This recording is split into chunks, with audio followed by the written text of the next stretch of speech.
अस्सलाम वालेकुम दोस्तों, मेरा नाम है अली उमर सर, हमेशा की तरह मौजूद है दाऊद और आप देख रहे हैं जिस वक्त क्रिकेट लवर अली शो को। किसको देखना बनता है दोस्तों, आप लोग से बात करने जा रहे हैं। बात करेंगे जी आज आपके साथ कि पाकिस्तान और ऑस्ट्रेलिया की ओडीआई सीरीज का जो आगाज होने के करीब है।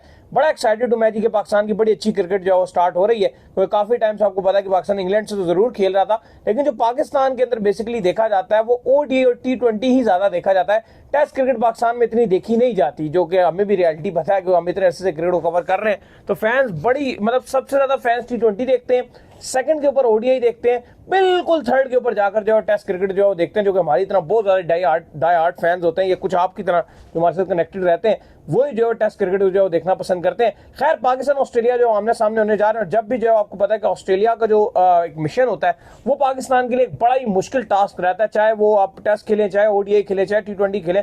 ऑस्ट्रेलिया आपके लिए जो मुश्किल तरीन हरीफ के तौर पर जो सामने आता है, और ऑस्ट्रेलिया तो वर्ल्ड चैंपियन भी, आखिरी 2023 का जो वर्ल्ड कप हुआ था वो ऑस्ट्रेलिया ने जीता था। तो आपको वर्ल्ड चैंपियन से जो है टकराना है, जिसके लिए जो है प्रैक्टिस भी इस वक्त जो है एमसीजी में जारी है। भरपूर किस्म की जो है प्रैक्टिस भी पाकिस्तान टीम जो है वो कर रही है वहां पर।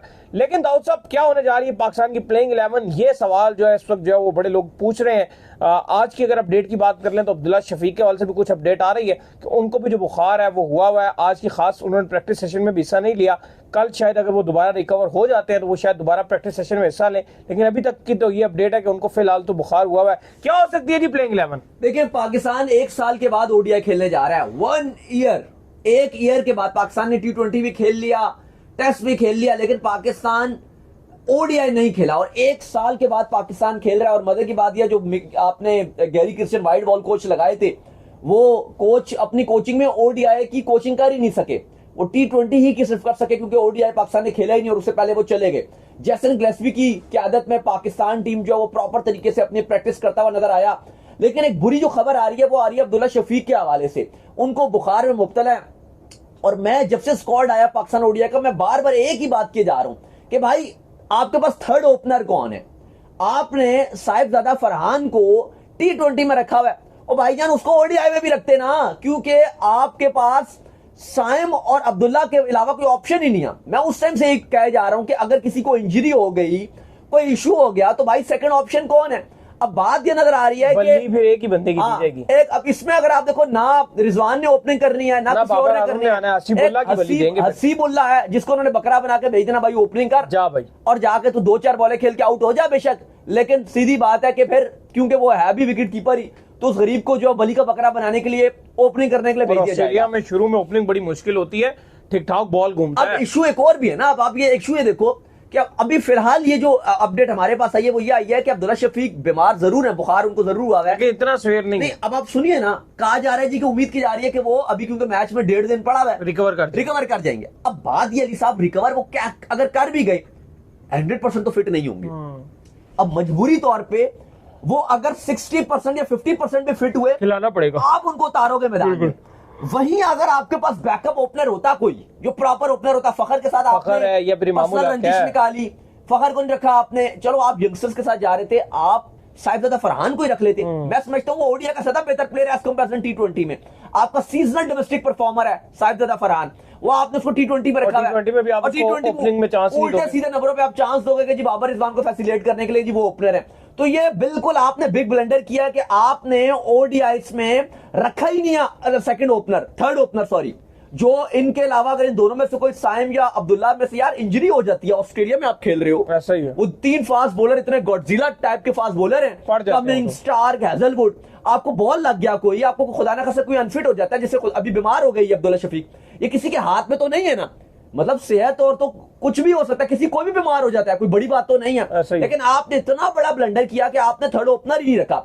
अब आप हसीबुल्ला को अगर आप ओपनिंग में उतार दोगे ऑस्ट्रेलिया में, जिसको आप खिलाते भी नहीं हो, तो ये उसके साथ भी ज्यादती है, क्योंकि ना रिजवान ने ओपनिंग करनी है ऑस्ट्रेलिया में ओडीआई में, टी20 में तो आ जाएंगे, ओडीआई में भागते हैं भाई, कोई भी ओपनिंग करने के लिए नहीं आएगा। तो सीधी सी बात है, अब वही है कि अब्दुल्ला शफीक फिट होते हैं तो वही ओपनिंग करेंगे। और आपके पास कोई ऑप्शन भी नहीं है ना, कोई भी नहीं रखा, कोई भी नहीं, फखर जमान भी नहीं रखा, इवन इमामुल हक कोई बड़े अरसे से बाहर किया हुआ है, उनको भी नहीं रखा, क्योंकि उनकी फॉर्म 2023 वर्ल्ड कप में इतनी खास नहीं, उसके बाद उनको आपने कैरी भी नहीं किया, मूव ऑन करके आप। उसके बाद साहिबजादा फरहान है, उनको भी जो है आपने उस तरह से ओडीआई में चांसेस नहीं दिए, तो फिर आप थोड़ी सी दिलेरी दिखाएं और बाबर ही मुझे लगता है कि फिर ओपन कराएं, या रिजवान को भेजें कि आए भाई तू ओपन कर आके। होगा ओपनर तो हसीबुल्ला ही होगा, अगर अब्दुल्ला फिट ना हुए सॉरी अगर अब्दुल्ला फिट ना हुए तो एक ही ऑप्शन और वो ये है कि हसीबुल्ला उसको क्योंकि हमारे कप्तान साहब को ये पता है कि चौथे नंबर के ऊपर आकर बैटिंग करना ओडीआई में फिर भी आसान है एज कम्पेयर ऑस्ट्रेलिया में। हाँ, मीडियम पेसर आए होंगे, 30-40 रन तो हो ही जाएगा। ओपनिंग में वहां पर बैटिंग करना मेरे लिए मुश्किल हो ओपनिंग जाएगा। में तो एक एंड से स्टार्क होगा, एक एंड से जो है वो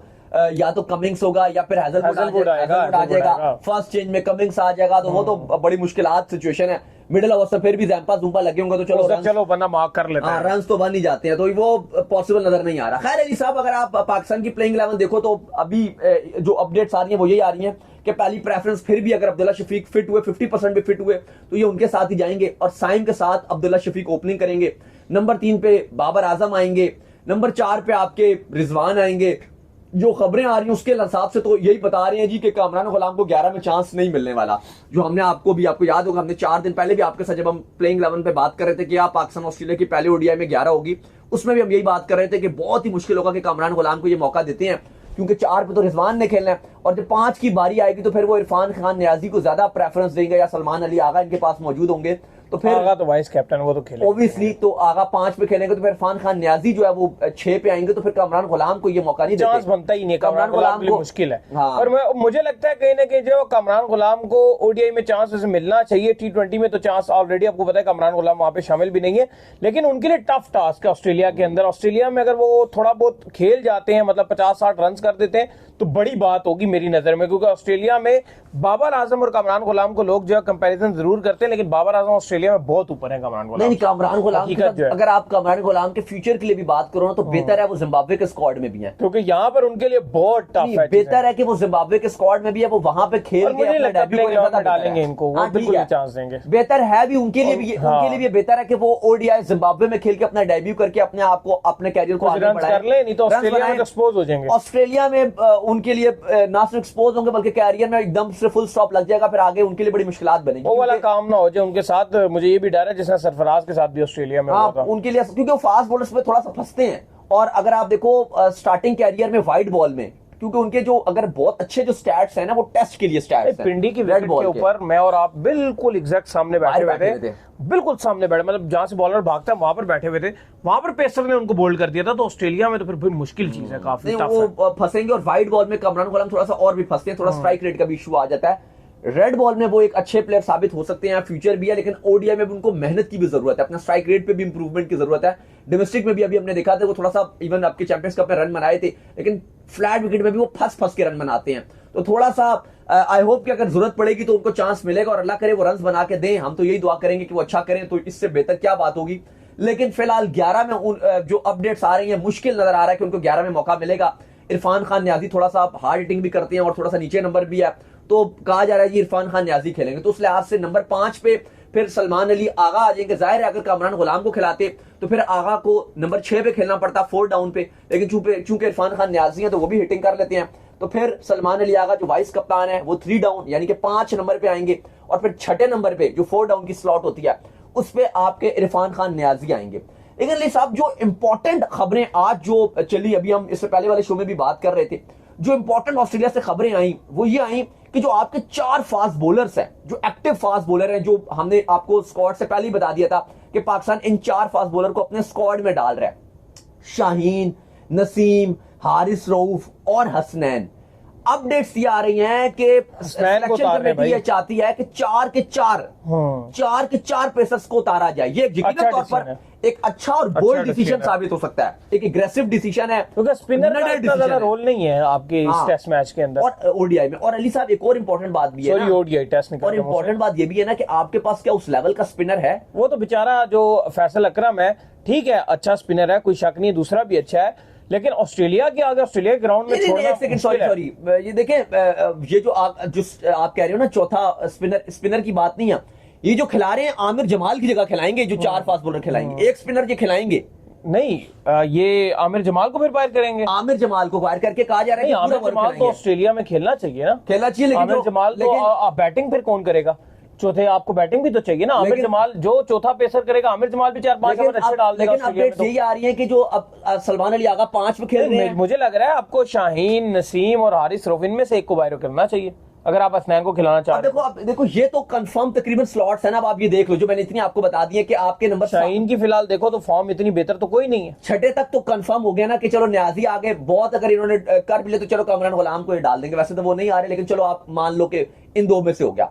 अब स्लॉट जो आखिरी इरफान आएगा कमरान का, हाँ वही, चलो आप उसको छटा दे, मैं आप न्याजी आएगा। हाँ न्याजी की बात कर रहा हूं। अब आप आगे आए, अब आखिरी 5 स्लॉट्स हैं, ठीक है 5 स्लॉट्स हैं। अब फैसल अकरम का तो तकरीबन चांस ना ही समझो, इरफात मिनहास लाइन पे लगे हुए हैं। कहा इरफात मिनहास हैं, कहा जा रहा है जी कि जो 7वां नंबर है वो इरफात मिनहास को दिया जाएगा और फिर हम 4 फास्ट बॉलर को रखेंगे, क्योंकि कहा जा रहा है ये एक स्पिनर तो खिलाएंगे और इरफात मिनहास बैटिंग भी कर लेते हैं, तो वो कसर पूरी कर लेगा। लेकिन मैं आमिर जमाल बाहर नहीं होते, क्या आप बाहर करो, क्योंकि ऑस्ट्रेलिया में की जगह पे खिला दो आमिर जमाल को, वो डबल रोल आपको दे देंगे, आपने बैटिंग भी करनी है, बहुत फंसोगे। या फिर ये बोल्ड डिसीजन ये ना ले लें कि अरफात मिनहास को भी ना खिलाएं। हाँ ये पॉसिबल हो सकता है, और नंबर 7 पे आमिर जमाल को ये पॉसिबल, क्योंकि जो बाकी स्पिन के जो ओवर है वो आगा से डलवा लेंगे बीच में 4-5 ओवर, जरूरत ही नहीं है फिर तो वो तो अगर आपको लगता है तो आप 3-4 ओवर करवा लोगे ना, 4-5 आगा से डलवा वो अगर आपको लगता है कि स्पिन हो रहा है थोड़ा बहुत तो आप वो 4-1 ओवर करवा लोगे। वैसे एमसीजी में इतना स्पिनर का रोल रहता नहीं है, जैम्पा थोड़े डिफरेंट बॉलर है, वो अटैकिंग ऑप्शन है, क्वालिटी स्पिनर है, अटैकिंग ऑप्शन है, वेरिएशंस बहुत ज्यादा है उनके पास, वो एक अलग किस्म के बॉलर है। आपके पास हकीकत टाइम पर इस तरह का बॉलर नहीं, यहाँ सुफियान था, वो आप चांस दोगे तो ही बॉलर आपका स्पिन भी बनेगा ना, चांसेस मिलेंगे तो बॉलर बनेगा। आप वैसे उसको फैसल अकरम की बात कर रहे हैं, फैसल अकरम है चाइना मैन है, स्विंग बड़ी अच्छी नहीं वो अच्छा है, लेकिन अभी ऑस्ट्रेलिया में थोड़ा सा आप ये बात कर रहे हो ना, फिर आप पहले थोड़ी कंडीशन, आप श्रीलंका में आप खेल रहे होते तो आप उसको कॉन्फिडेंस भी आता, वो ग्रूम होता, यही होता है ना, आप हल्की टीमों के अगेंस्ट कंडीशन फेवरेबल हो नहीं ना आपके ओडीआई, फिर आप बाद में जाके आएंगे वहां भी चांस मिल जाएगा, होम पे फिर आप क्या आएंगे, जिम्बाब्वे के अगेंस्ट हैं, उस स्क्वाड में भी है फैसल अकरम।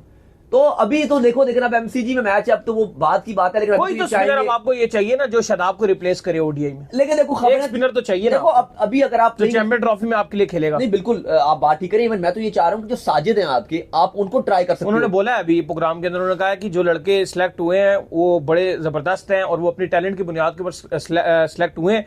मुझे जो है वो ओडीआई में चांस नहीं मिला, लेकिन मुझे उस पर कोई गम नहीं है, लेकिन अगर फ्यूचर में मुझे चांस मिला तो मैं पूरी कोशिश करूंगा। मैं समझता हूं कि इनको चैंपियंस ट्रॉफी के हिसाब से साजिद को रखना चाहिए, क्योंकि कॉन्फिडेंस बहुत है साजिद के पास, जो एक होता है ना सेल्फ बिलीव, और जो फाइटर बने हुए हैं, जिस तरह से वो बॉलिंग कर रहे हैं, पाकिस्तान की विकेट्स पे तो और बैटिंग कर रहे हैं, और पाकिस्तान की विकेट्स पे चैंपियंस ट्रॉफी है, तो पाकिस्तान के लिए साजिद जैसा प्लेयर, एक कॉन्फिडेंस भी है, सीनियर भी है, चढ़कर खेलने वाला एक ऐसा प्लेयर चाहिए पाकिस्तान को, साजिद जैसा प्लेयर चैंपियंस ट्रॉफी के स्क्वाड में।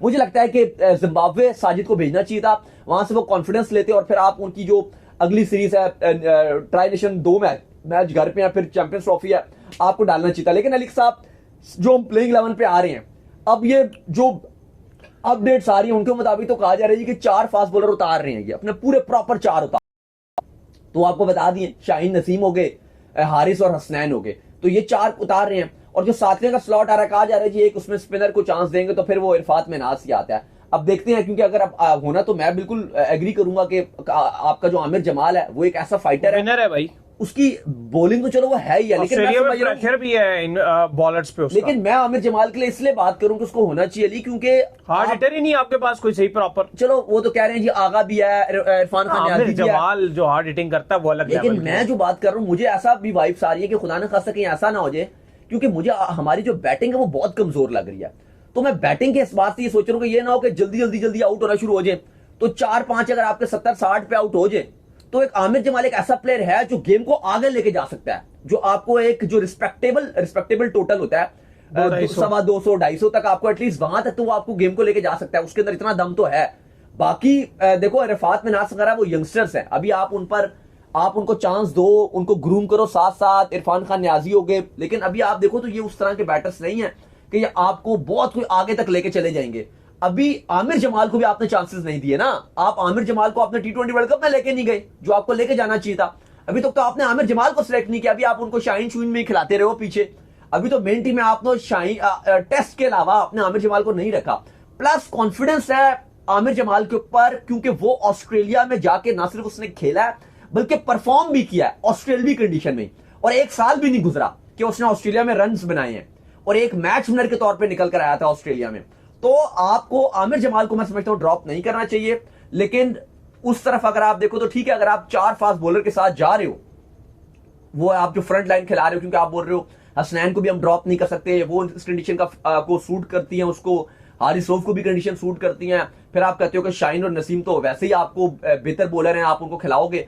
तो अगर आप 4 के साथ जा रहे हो, फिर ये भी एक बड़ा टफ कॉल होगी अली कि अगर आप आमिर जमाल को खिलाते हो तो फिर आपके पास एक भी स्पिनर नहीं होगा, क्योंकि जो भी बोलो आप, इरफात मिनास आपके पास एक स्पिन ऑप्शन तो है, लेकिन ये थोड़ा सा अगर आप देखो तो एक बोल्ड डिसीजन लेना पड़ेगा टीम मैनेजमेंट को, और थोड़ी सी ये सरदर्दी है। बिल्कुल, चले उम्मीद करते हैं आज हमारा शो आपका पसंद आया। वीडियो को लाइक कीजिए, हमारे चैनल को सब्सक्राइब कीजिए, साथ ही बेल आइकन को बजाइए और एक और काम कर लीजिए, वही कर लीजिए, इंस्टाग्राम को जाइए, आप इनको फॉलो इंस्टाग्राम पे मुझे फॉलो कर लीजिए, वहां पे मैं मौजूद हूं दाऊद क्रिकेट के नेम से। अगर आपको कोई सवाल हो तो भेजिएगा, उनको भी फॉलो कीजिए। मैं क्रिकेट लवर अली ऑफिशियल के नाम से लिंक डिस्क्रिप्शन में मौजूद है, जाइए फॉलो कीजिए। फिर आप सुनते हैं नेक्स्ट वीडियो में। अल्लाह हाफिज, बाय बाय।